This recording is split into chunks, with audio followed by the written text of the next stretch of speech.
저는 노영선 마리아 막달레나입니다. 반갑습니다. 주님 안에서 뵙게 됨을 감사드립니다.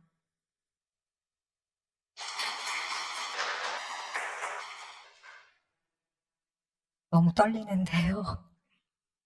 주님께서 함께 해 주시리라 믿고 여러분과 이 시간 함께 하겠습니다. 오늘은 특별 강론 5번째로 교회의 가르침을 통해 하느님 사랑의 신비가 부부 안에 어떻게 태어나고 성장하며 열매 맺는지를 살펴보는 날입니다. 교회 가르침에서 부부로 출발하는 혼인 관계를 그리스도와 교회의 관계로 말합니다. 에페소서 5장은 이렇게 선포합니다. 우리는 그분 몸의 지체입니다. 그러므로 남자는 아버지와 어머니를 떠나 아내와 결합하여 둘이 한 몸이 됩니다. 이는 큰 신비입니다. 그러나 나는 그리스도와 교회를 두고 이 말을 합니다. 그리스도와 교회 관계 안에서 창세기 2장 24절을 다시 인용하여 혼인에 대한 본질적 신비 그리고 신학적 의미를 선포하고 있습니다. 곧 혼인은 오직 신랑인 그리스도께서 당신의 신부인 교회, 나이죠. 교회에 선사하시는 사랑, 그리고 예속된 아내와 같은 교회가 그리스도께 보답하고자 하는 사랑을 반영할 때만 그리스도인들의 소명에 부합합니다. 이것이 구원하는 사랑, 인간이 영원토록 그리스도 안에서 하느님으로부터 받게 된 사랑입니다. 이 말씀 안에 든 신비를 우리는 만나야 하고 그리고 살아야 합니다. 왜냐하면 혼인은 바로 구원의 완성을 향한 여정이기에 포기할 수도 소홀히 할 수도 없기 때문입니다. 지난해 가을에 이 강의를 처음 준비하는데요. 이 신랑인 그리스도라는 말씀을 여러분들은 어떻게 받아들이시는지 모르겠지만 저는 예수 그리스도는 나의 신랑으로 오셨고 매 미사 때마다 나와 한 몸을 이루고자 당신의 몸과 피를 내어주시는데 저는 그분의 신부로서 어떻게 살아왔는가 이 모습을 보면서 많이 부끄럽고 또 제가 진짜 신랑을 혼자 두는 그런 신부의 모습을 제 안에서 발견하게 되었고요. 그래서 그분의 정말 아름답고 충실한 신부가 되기 위한 삶은 어떠해야 하는지가 이렇게 이 강의를 계속 생각할 때마다 그리고 미사 올 때마다 조금씩 이렇게 묵상하면서 그분의 좋은 신부가 정말 행복한 신랑의 신부가 되기 위한 모습을 조금씩 찾아 나가고 있습니다. 그 모습을 아직 내가 그리스도를 신랑으로 받아들이지 못하고 아니면 그 부분을 생각하고 있지 못하고 있다면 여러분들도 조금씩 그분의 아름다운 신부가 될 수 있는 모습이 어떤 것일까 이렇게 생각하는 오늘이 되었으면 좋겠습니다. 오늘날 많은 젊은이들이 사랑하지만 결혼은 망설입니다. 경제적인 이유 또는 희생하기 싫어서, 편하게 살고 싶어서 등등 여러 이유이지만 모두 개인적인 이유입니다. 결혼은 성이 다른 남자와 여자가 만나 사랑의 열정을 태우고 어느 단계에 이르렀을 때 한 몸을 이루고 싶은 갈망을 세상에 드러내는 큰 사건으로 사랑이 낳은 것이고 자기 실현, 자기 완성의 길을 용감하게 받아들이는 것입니다. 또한 혼인은 공적인 여정입니다. 다른 환경에서 성장한 남녀가 자신의 전부를 걸고 하는 최대의 사건이지요.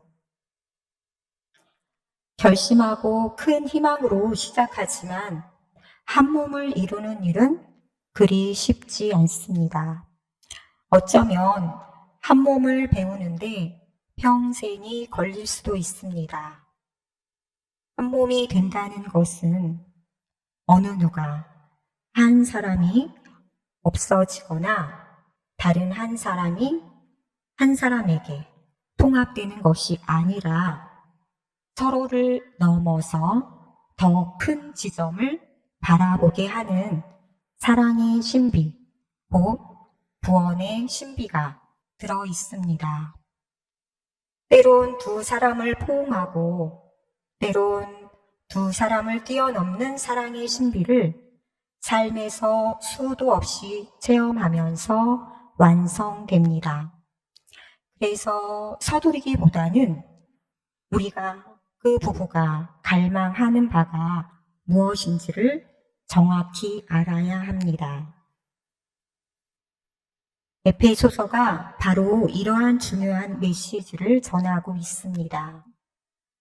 종말론적 구원의 빛으로 더욱 심화된 혼인신학의 질서를 묵상하고 있습니다.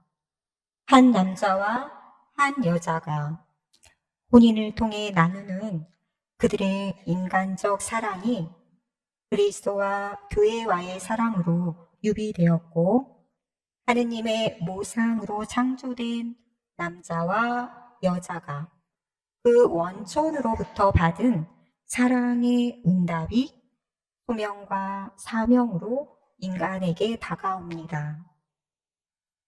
그리스도와 교회의 혼인, 그리고 남자와 여자의 혼인이 근본적으로 한 지점이라는 이 말씀에서 하느님의 계획이 드러납니다. 자신의 신부인 교회를 위해 신랑이신 그리스도가 십자가에서 실현한 그 사랑이 곧 구원하는 사랑이면서 동시에 혼인적 사랑입니다. 또다시 다르게 표현하면 인간적 사랑 에로스가, 우리 이제 에로스가 낯설지 않죠? 인간적 사랑 에로스가 자신의 고유한 열정을 잃어버리지 않고 오히려 신적 선물을 받을 수 있도록 열려 있을 뿐 아니라 또 그 완성을 갈망합니다. 사랑이 갖는 역동성입니다. 에로스의 매력은 너에게 열고 나아가는 친교의 삶을 통해 하느님의 거룩한 삶의 신비에 들어가는 그리스도의 사랑에 동참하는 것으로 완성됩니다. 신학적으로 사랑을 뜻하는 카리타스는 특히 하느님 자체인 사랑을 의미하고 내 안에 하느님 안에 내가 머무는 것을 뜻합니다. 서로를 하느님 바라보듯 사는 것입니다. 아마 첫 시간에 우리가 보는 눈이 아니라 보려는 눈을 갖자고 시선을 바꾸자고 했던 말씀 기억나실 거예요. 그래서 제가 근래에 들어서 연습하는 것은 거울에 비친 제 모습을 볼 때마다 표정이 늘 좋지는 않잖아요. 네, 하느님의 시선을 한번 느껴보려고 합니다. 하느님께서 나를 바라보시는 표정이 어떠실까? 그 생각을 이렇게 잠깐이라도 하게 되면 거울 속에 비친 저의 모습에 저절로 이렇게 미소가 띄게 돼요. 그래서 어려우시다면 저처럼 한번 해보시는 것도 도움이 되실 겁니다.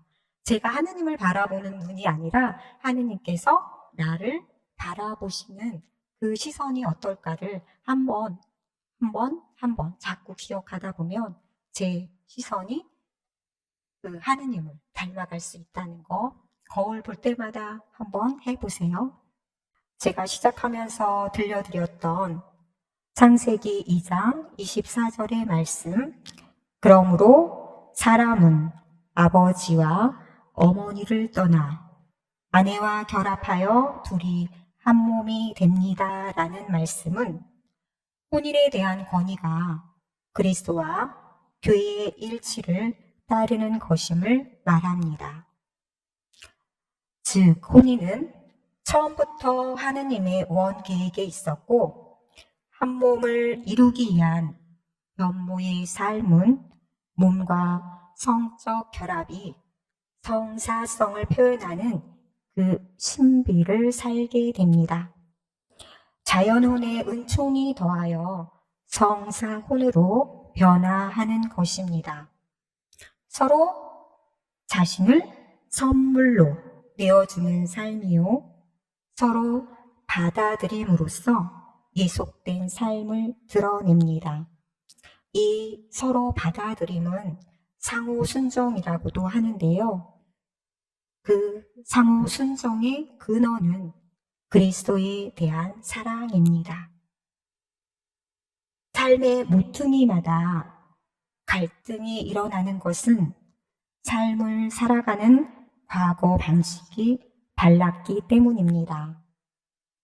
우리가 혼인을 하면 그 사람의 나의 과거도 함께 들어간다고 하죠. 그 살아온 환경이 다르다는 거. 집에서 저희 부부 같은 경우에는 신랑은 자라온 환경이 부모님이 다 일을 하셨기 때문에 혼자 주로 밥을 차려 먹고 그것을 또 치우고 하면서 많은 시간을 보내왔다고 해요. 그래서 결혼 초에 저에게 했던 말은 혼자 밥 차려 먹고 설거지 하는 거 너무 싫다고 저한테 얘기를 하더라고요. 그래서 저는 되도록이면, 그리고 신랑이 직업상 거의 세 끼를 집에서 먹어요. 저는 되도록이면 다 차려주려고 하고 설거지 해달라는 말 하지 않거든요. 물론 혼자서 차려 먹는 경우도 있기는 합니다. 그런데 그렇게, 그래서 제가 피성을 가거나 해서 집을 비울 때도 차려 먹는 것까지는 하되 설거지는 그대로 두라고 얘기하면 개수대에 정말 그대로 둬요. 2박 3일이어도. 그런데 제가 5월 초에 3박 4일 여행을 떠날 일이 좀 있어서 이제 밥 먹을 준비는 다 해놓고 그때는 떠나면서 제가 설거지에 대한 얘기를 하지 않고 떠났어요. 그런데 어떻게 되었을까요?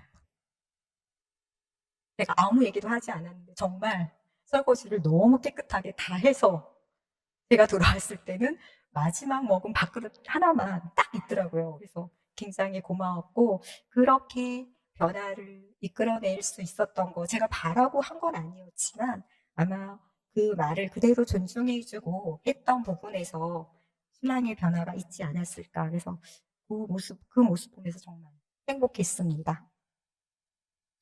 그 살아온 환경이 다르다는 거, 우리가 어떻게 할 수 없기 때문에 그대로 받아들임이 정말 필요한 것 같아요. 혼인이 장미 가시나 사랑의 무덤이 되지 않기 위해서는 이해와 배려가 필요합니다. 받아들임의 사랑이 이해와 배려로 드러나는 것입니다. 하느님 사랑으로 창조된 인간의 근원에는 이미 하느님의 선이 내재해 있기에 가능합니다. 우리 몸에 남아있는 커피인이 매일 새로운 커피를 부르듯 내재해 있는 선이 더 큰 선을 향하게 합니다. 그 여정에 은총과 성령의 선물, 존중하며 살 수 있는 존중의 삶이 사랑의 역동성을 완성시킬 수 있도록 돕습니다. 그리스도인으로서 이 세상에서 새로운 삶의 가능성을 선물로 받았고 또 완성하는 길을 재촉받고 있습니다. 기쁨도 슬픔도 분노도 사랑입니다.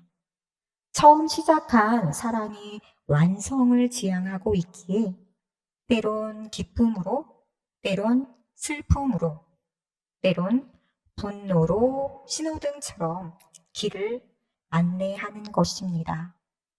그래서 이해되지 않는 순간도 굉장히 많잖아요. 그럴 때는 무슨 뜻이 있겠지 하고 한 걸음 물러나는 지혜도 필요한 것 같습니다. 이렇듯 혼인은 처음 시작한 사랑이 은총과 성령의 도움을 받아 성장해 갑니다. 사랑의 역동성이 온전히 그들 안에서 이루어지고 열매 맺으며 그들이 나누는 사랑의 행위가 단순한 하나의 행위 그 이상의 의미를 내포하고 있다는 뜻입니다. 곧 내 인격을 실현하고 발견할 뿐만 아니라 너를 하느님이 될 수 있게 합니다. 결국 혼인은 사랑에 의해 인간이 선택하는 탁월한 행위이지만 인격으로서 인간을 구원으로 이끄시는 삼위일체 하느님께서 당신들의 친교에 초대하는 것이고 그 초대에 부부가 응답한 것입니다. 혼인의 의미를 좀 더 넓혀볼게요. 성경은 하느님과 인간의 관계를 말할 때 혼인이라는 단어를 사용함으로써 혼인의 품위를 들어 높였습니다. 혼인의 중심이자 핵이 사랑인 까닭에 교회에서 혼인은 인간과 그리스도와의 완전한 일치의 이미지로 묘사되어 왔습니다. 인간의 몸은 초자연적 질서를 가리키고 몸의 성사성은 그리스도의 구원적 사랑의 신비 그리고 인성과 신성의 결합이라는 신비를 드러냅니다. 한 몸은 그리스도의 신비를 놀랍고도 아름답게 그리고 효과적으로 선포합니다. 인간에 대한 하느님의 구원 경륜을 바로 혼인 신비라 하고 혼인의 성사성을 다루기 전에 성사 자체가 혼인의 양식을 지니고 있음을 교회의 가르침에서 알 수 있습니다. 교회는 아까 우리 모두 각자가 교회라고 했는데요. 세리성사로 태어난 이들을 교회라 하죠. 그 교회는 예수 그리스도와 신부로서 한 몸이 되었습니다. 종말로 갈수록 혼인잔치로 비유되는데요. 혼인잔치에 참여하는 자의 예복은 욕망에 의해 입는 것이 아니고 깨끗한 마음으로 입는 것입니다. 첫 시간에 들었던 원순수를 기억하시면 되겠습니다. 하느님의 눈으로 볼 수 있는 마음. 그래서 마음이 깨끗한 사람은 행복하다라고도 말씀해 주셨지요. 이스라엘 백성들은 혼인잔치에 초대되어 주인이 마련해둔 예복을 입고 잔치에 들어갔습니다. 그러나 쫓겨난 이는 자신의 옷, 고집이나 욕망을 말해요. 자신의 옷을 벗지도 않았고 주인이 마련해둔 예복도 입지 않았던 것입니다. 위대한 신비의 두 표징, 남편과 아내의 일치, 그리고 그리스도와 교회의 일치는 하나의 위대한 성사를 이루는 큰 신비입니다. 사랑은 영원의 시작이고 시작한 그 일에 지치지 않아야 하는 이유입니다. 그 신비의 중심에 그리스도가 계십니다. 그분을 통해서 그리고 그분 안에서 그 신비는 완성되었습니다. 우리의 결단 하나하나가 파스카, 곧 죽음과 부활의 형태를 지니고 있고, 그리스도는 이러한 우리의 결정들에 현존하시며 우리의 행위를 신화합니다. 영원한 삶, 신적인 삶, 신화의 삶은 현재 안에 있습니다. 그래서 알아야 합니다. 알다는 뛰어난 지력의 문제가 아니라 친밀한 관계의 문제입니다. 그래서 하느님과의 관계, 사람과의 관계를 보려고 해야 합니다. 어머니 자궁 속의 태아처럼 거주하는 체험의 문제입니다. 주님이 약속한 것은 부자가 아니라 충만입니다. 풍요고 행복입니다. 배우지 않으면 고집스러워질 수 있고요. 다람쥐 쳇바퀴 돌듯이 제자리만 뱅글뱅글 돌게 됩니다. 나를 성장시키지 않고 생명을 신성하게 가질 수 없습니다. 나를 성장시키지 않는 사람은 게으름, 나태와 편리함, 빠르고 성급함에 길들여진 습관에서 벗어나기 싫어합니다. 그것을 어렵다고 표현하죠. 내 탓이 아니라 어렵다고 말하면서 그것이 어려워서 문제라는 것입니다. 인간적 부부관계는 깨지기 쉬운 약함을 갖고 있습니다. 종이로 만든 끈처럼. 그러나 예수 그리스도의 유산인 성령이 함께 하시기에 약함을 강함으로 바꿀 수 있습니다. 어려울 때 우리가 바라보아야 할 곳이 바로 타자가 아니라 주님임을, 나와 함께 있는 성령을 믿으시기 바랍니다.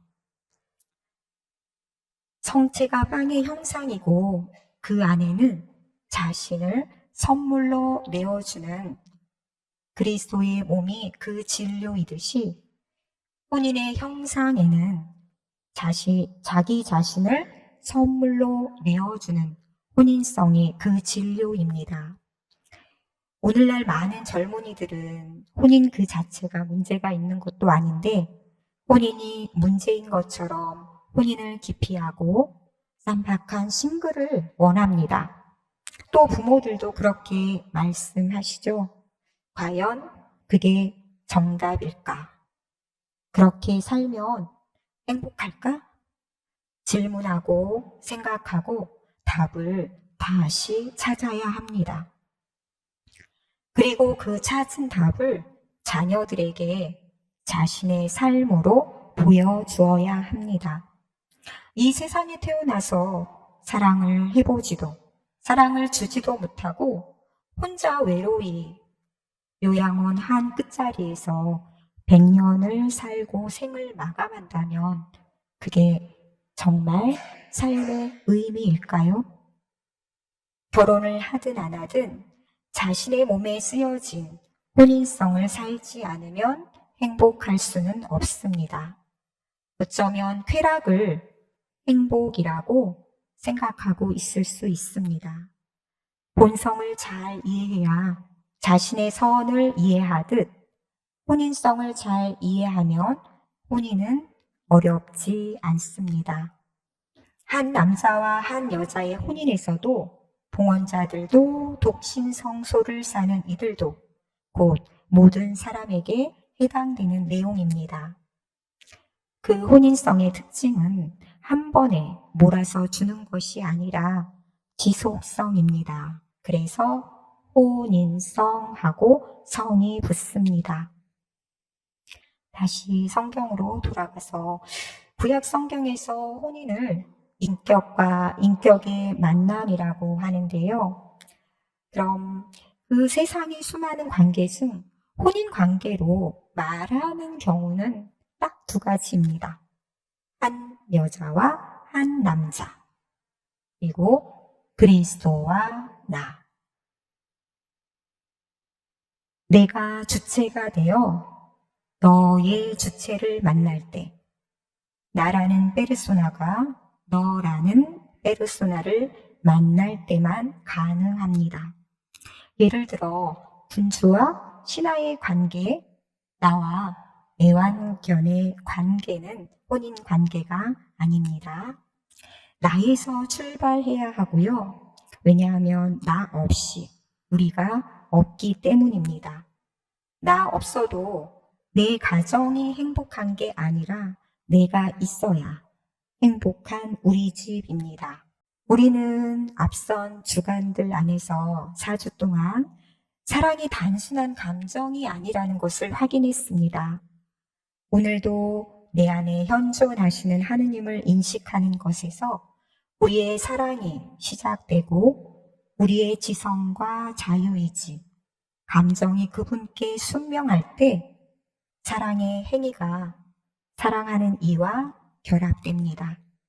신앙과 사랑의 공통점이 있는데 혹시 기억나시나요? 지난주에 사랑과 신앙의 공통점, 그것은 둘 다 항상 현재형이라는 것입니다. 어제 했다, 내일 하겠다가 아니라 늘, 오늘, 지금, 이 순간이라는 것입니다. 그 둘은 생명을 갖고 있어 실천을 통하여 너와 내가 성장하는 것이기 때문입니다. 생명을 갖고 있다는 거, 우리 첫 시간에 들었던 그 하느님의 숨을 기억하시면 좋겠어요. 그래서 우리 숨을 어제 숨 쉬었으니까 오늘은 숨 쉬는 것을 쉬어도 될까? 하는 생각 해보셨습니까? 아니죠. 오늘 숨을 쉬었으니까 내일은 하루쯤은 쉬어도 될까라는 계획을 세워보신 적도 없잖아요. 그렇죠? 그렇기 때문에 사랑과 신앙, 그 숨을 쉬는 것처럼 항상 지금 이 자리에서 현재형이라는 거 꼭 기억하세요. 그랬을 때 서로를, 나를 성장시킬 수 있습니다. 현재 진행형인 사랑의 성장은 결국 같은 것을 바라보고 같은 것을 싫어하는 정도에까지 이르게 됩니다. 예수님께서 교회를 위하시어 자신을 내어놓은 사랑, 그 사랑에 이제 역사 안에 살고 있는 부부들이, 우리들이 함께 참여하는 것입니다. 그들은 너를 위해 나를 내어줌을 희생이라고 하지 않고 너를 사랑해서 라고 말합니다. 희생했다고 할 때보다 너를 사랑해서 라고 말할 때 어떤 기분이 들까요? 한 번도 말씀해 보신 적이 없으세요? 너를 사랑해서 내가 이렇게 했어. 내가 이렇게 하고 있는 거야. 행복하잖아요. 행복하려고 또 사랑하는 거 아닌가요? 희생이라고 했을 때는 왠지 내가 많이 고생하고 힘들고 뭔가를 좀 손해본 듯한 그런 느낌도 드는데 사랑해서라고 했을 때 그 많은 시간을 들여서 한 그 시간들이 굉장히 행복하고 내가 봐도 너무 기특하지 않나요? 너를 사랑해서라는 표현 자주 할 수 있었으면 좋겠습니다. 하느님과 인간, 부부 간의 사랑은 사고와 감정의 일치 안에서 의지의 일치가 자라나 우리의 의지를 사랑하는 그대에게 맞추는 것입니다. 하느님의 의지가 더 이상 계명을 통해 외부에서 다가오는 것이 아니라 하느님께서 나 자신보다 더 깊이 내 안에 사랑으로 현존하신다는 것을 알므로써 덕으로 나타나는 것입니다. 성 요한 바오로 2세는 인간 존재를 위한 사랑의 실존적 가치에 대해 회칙 인간의 구원자 시팡에서 이렇게 말씀하십니다. 인간은 사랑 없이 살 수 없습니다. 인간에게 사랑이 계시되지 않을 때, 인간이 사랑을 만나지 못할 때, 사랑을 체험하고 자기 것으로 삼지 못할 때, 사랑에 깊이 참여하지 못할 때, 인간은 자기에게도 이해할 수 없는 존재로 남게 되며 그의 생은 무의미합니다.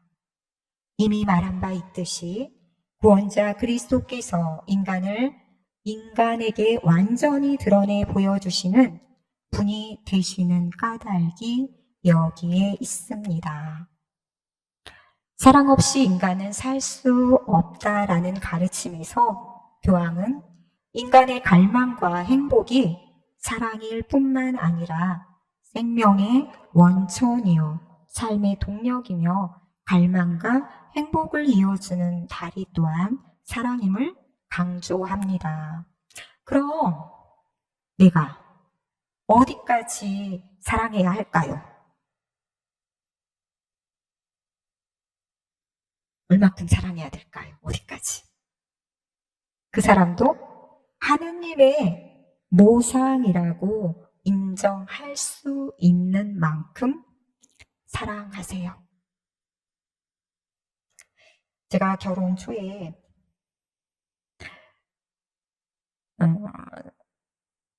잠자리에 들었는데 신랑이 먼저 잠이 들었고 저는 이제 잠이 오지 않아서 이렇게 뒤척이다가 그 잠든 신랑 얼굴을 보는데 그런 생각을 하게 됐어요. 결혼 초였는데 나중에 우리 둘 다 죽어서 하느님 나라에 갔을 때 과연 내가 신랑의 얼굴을 알아보고 찾아낼 수 있을까? 그 생각이 문득 들면서 정말 속속들이 기억하고 다 알지 못하면 그 사람 얼굴을 어쩌면 눈앞에 두고도 찾아낼 수 없을지도 모른다는 그 생각이 들면서 어떤 결심을 했을까요? 더 많이 정말 단박에 알아볼 수 있을 정도로 사랑해야겠다. 그 사람이 나를 사랑해주는 만큼 내가 사랑하는 것이 아니라 나중에 정말 단박에 알아볼 수 있을 만큼 많이 사랑해주고 싶다라는 그런 결심을, 생각을 했습니다. 왠지 이렇게 한번 얼굴을 이렇게 찬찬히 뜯어보세요. 나중에 눈 감고도 그냥 숨소리만으로도 아, 이 사람이 내 배우자구나 하고 알아볼 수 있는 우리의 관계인지. 김남주 시인의 시 중에서 이런 식구가 있습니다. 이미 준 사랑은 잊어버리고 못 가준 사랑만을 기억하리라. 우리 안에는 하느님의 사랑이 먼저 선재해 있다고 했지요. 아주 많이 사랑할 수 있는 능력을 우리는 갖추고 있습니다. 혼인은 내가 없어지는 것도 자신의 본성 그 자체만을 고집하며 머무는 것도 아닙니다. 참 자아를 알고 자신으로부터 탈출하여 신적 본성에 참여하는 여정으로서의 삶입니다. 세례성사로 먼저 그리스도와의 혼인이 맺어졌고 그분 안에서 그분을 통해 삼위일체 친교가 이루어지고 혼인적 관계로 인해 한 몸이 되는 것을 배우고 자신 안에 실현하는 것입니다. 우리가 자주 영하는 성체 안에서 오늘도 모시게 되겠죠? 그리스도의 혼인적 사랑이 실현됩니다. 신랑이신 그리스도는 신부인 교회를 위해 자신을 내어주고 신부는 그의 영양분으로 변화됩니다. 이 큰 신비에서 성체는 그 정점이며 남자와 여자 부부간의 사랑은 바로 이 신비를 사는 세상 안에서 보이는 표징의 상태로 불림받은 것입니다. 우리 정말 대단한 사람들이에요. 베네딕토 16세는 성체 성사에 대해 그리스도와 이루는 일치는 우리가 그리스도께서 당신 자신을 내어주시는 모든 사람과 이루는 일치이기도 합니다. 나는 단지 자신을 위해서만 그리스도를 차지할 수는 없습니다. 나는 그리스도의 사람이 되었거나 될 모든 사람과 일치를 이룰 때에만 그분께 속할 수 있습니다. 영성체는 내가 자신에게서 벗어나 그분을 지향하도록 그리하여 모든 그리스도인과 이루는 일치를 지향하도록 해줍니다. 하느님은 사랑이십니다. 14항에서 이렇게 말씀해 주십니다. 성체성사는 예수 그리스도의 희생으로 나에게 주어진 무상의 선물로 그분의 인격을 육체적으로 만지고 나를 성장, 성숙, 변화시킵니다. 순수하고 깨끗한 매번 절대적이며 한계가 없는 사랑이 한 조각의 빵으로 내 손에 올려진 당신의 전부를 나에게 맡긴 것입니다.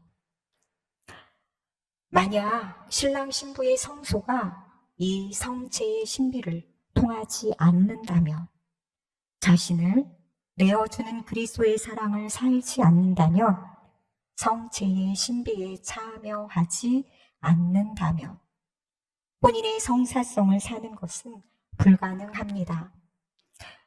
어려움 중에 있을 때 이 신비 앞에 자신들을 내려놓는다면 분명 해결의 실마리를 찾을 것입니다. 삶 속에서 고통을 사랑으로 승화시킬 때 꼭 기억할 것 하나는 내가 사랑해야지 하는 마음 갖는 것 자체가 이미 더 큰 사랑이 들어와 있음을 기억하는 것입니다. 기억하는 순간 구원 완성을 바라볼 수 있기에 일어설 힘이 있고 다시 사랑에 도전할 힘이 있다는 것입니다.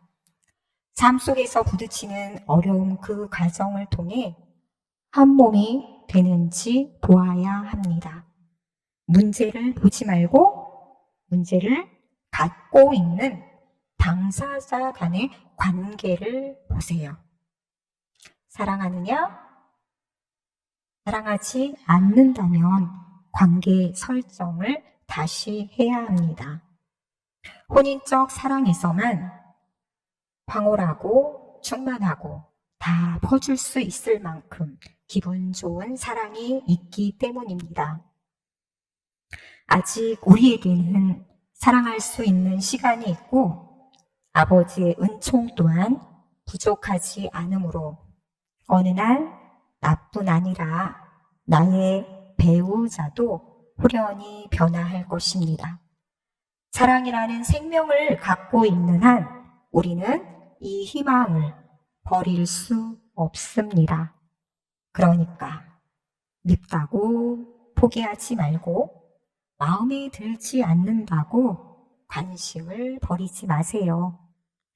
예수님께서 십자가에서 행하신 자신의 포기와 맡김의 사랑이 오늘 바로 나에게 고스란히 반복되는 사랑, 바로 에로스에서 아가페로 완성되는 우정의 사랑이고, 이 우정을 가장 잘 표현하는 사랑이 부부간에 자기 자신을 선물로 나누는 사랑입니다. 나를 미워하지 않고 잘 돌보는 것, 나를 포기하지 않는 것, 이는 내 안에 계시는 하느님에 대한 공경이기도 합니다. 얼른 마무리하겠습니다. 그래서 부부 안에 제일 중요한 거 존중의 언어가 오갔으면 좋겠습니다. 저 같은 경우는 화가 나면 존댓말을 씁니다. 이제 동갑이거든요. 그래서 평소에는 평어를 쓰는데 화가 나면 존댓말을 써요. 그러면 제 화난 감정이 조금 덜 표출이 돼서 그 싸움이 커지지 않습니다. 그리고 그 존댓말을 제가 할 수 있다는 것은 그 사람의 그 사람의 존재를 인정해주고 싶은 그 마음이 앞섰다는 표현이기도 해요. 그래서 우리 부부 안에 오가는 그 언어가 어떤지 한번 살펴보는 시간도 필요할 것 같습니다. 물론 잘 하고 계시리라 여기지만요. 그리고 다정함이 깃든 언어도 필요합니다. 가끔 이렇게 말을 하다 보면 제 마음에 안 들게 말할 때도 많죠. 그쵸? 이렇게 말해주면 참 좋겠는데 꼭 이렇게 살짝 긁는 듯한 그런 말을 표현을 쓸 때 저는 똑같이 그렇게 싫어하는 표현을 쓰는 것이 아니라 조금 여유로우면 우리가 여유를 가지면 그렇게 말할 수 있는 것 같아요. 이렇게 말해주면 어떤지, 이렇게 말해주면 나는 참 좋을 것 같다고 알려주는 거예요. 하나의 예를 들자면 이렇게 밥 먹으라고 밥 차려주면서 이렇게 준비를 하면 먼저 앉게 되잖아요, 신랑이. 그랬을 때 꼭 저한테 안 먹어? 이렇게 표현을 해요. 그러면 안 먹어? 그러면 먹고 싶지 않아지죠. 그랬을 때 매번 그렇게 얘기하진 않지만 같이 먹자, 먹을 거지? 이렇게 표현해주면 좋겠다라고 이렇게 말을 해줍니다. 몰라서 그럴 수도 있고 습관이 돼서 그럴 수도 있는데 내가 듣고 싶은 말, 듣고 싶은 표현을 잘 알려주면 좋을 것 같아요. 그래서 우리가 존중이 있을 때 우리 안에 신뢰와 사랑이 쌓이고 그 신뢰와 희망으로 우리의 모습은 사랑으로 더욱 잘 나갈 수 있습니다. 그리고 또 필요한 말이 있죠. 고맙습니다. 미안해 라는 표현. 고마울 때는 정말 고맙다고 바로 표현하는 우리가 특별히 배우자에게 그 표현을 더 잘 할 수 있으면 좋겠어요. 요즘은 어떻게 제가 표현을 바꿨냐면 밥을 먹고 고맙지 이렇게 하면은 못 이기는 척하고 고마워 잘 먹었어 이렇게 얘기해요. 근데 이렇게 얘기하는 것도 살짝 지치더라고요. 그래서 잘 먹어줘서 고마워 라고 요즘은 표현을 바꿔서 하고 있습니다. 그랬을 때 아마 이 말을 또 계속 듣게 되면 먼저 고맙다는 표현을 또 해주지 않을까 살짝 기대를 해봅니다. 희망을 갖습니다. 그리고 우리가 살아가면서 그 배우자의 자리가 우리 안에서 늘 첫 번째 자리가 되었으면 좋겠습니다. 쉽게 말하면 우선순위 1순위가 되었으면 합니다. 그 배우 지진이가 사랑꾼이라고 소문이 났다고 하는데 어렸을 때부터 그 어머니께서 해주신 말씀이 너의 아빠, 내 남편이 항상 나에게는 1순위다. 그리고 너는 2순위다. 라는 말씀을 굉장히 자주 해주셨대요. 그러면서 너도 잘하면 나중에 너의 아내가 1순위가 되어야 하고 그러면 우리는 2순위가 되고 너에게 자식이 생기면 우리는 그 뒤의 순위로 물러난다고 이렇게 표현을 해주셨다는데 지금 그렇게 살고 있다고 하더라고요. 그러면서 그 어머니의 말씀이 자기에게는 굉장히 현명한 말씀으로 어렸을 때 물론 그걸 들었을 때는 굉장히 많이 섭섭했었다고 하는데 우리에게도 그렇게 배우자가 1순위가 되는 그런 삶의 모습이 되었으면 좋겠습니다. 마지막으로 드리고 싶은 말씀은 굉장히 긴 시간 말씀드리지만 아마 분명히 나가시면서 기억되는 것은 어쩌면 제 부족이기도 하지만 별로 없을 거예요. 제가 이 공부를 해오면서 행복할 수 있었던 이유는 일주일에 한 가지씩만은 꼭 기억해서 제 생활 안에서 실천하려고 노력했습니다. 그것들이 쌓이고 쌓였을 때 하느님 안에서 분명 나는 행복하다고 그리고 다른 사람에게도 그 행복을 전하고 표현할 수 있는 그런 신앙인으로서 자리매김할 수 있는 바탕이 되지 않았나 싶습니다. 오늘 특별히 기억나는 것이 한 가지 있다면 꼭 생활 안에서 배우자와 함께 나누는 그런 시간이 되시길 기도 안에서 기억하겠습니다. 긴 시간 들어주셔서 감사합니다.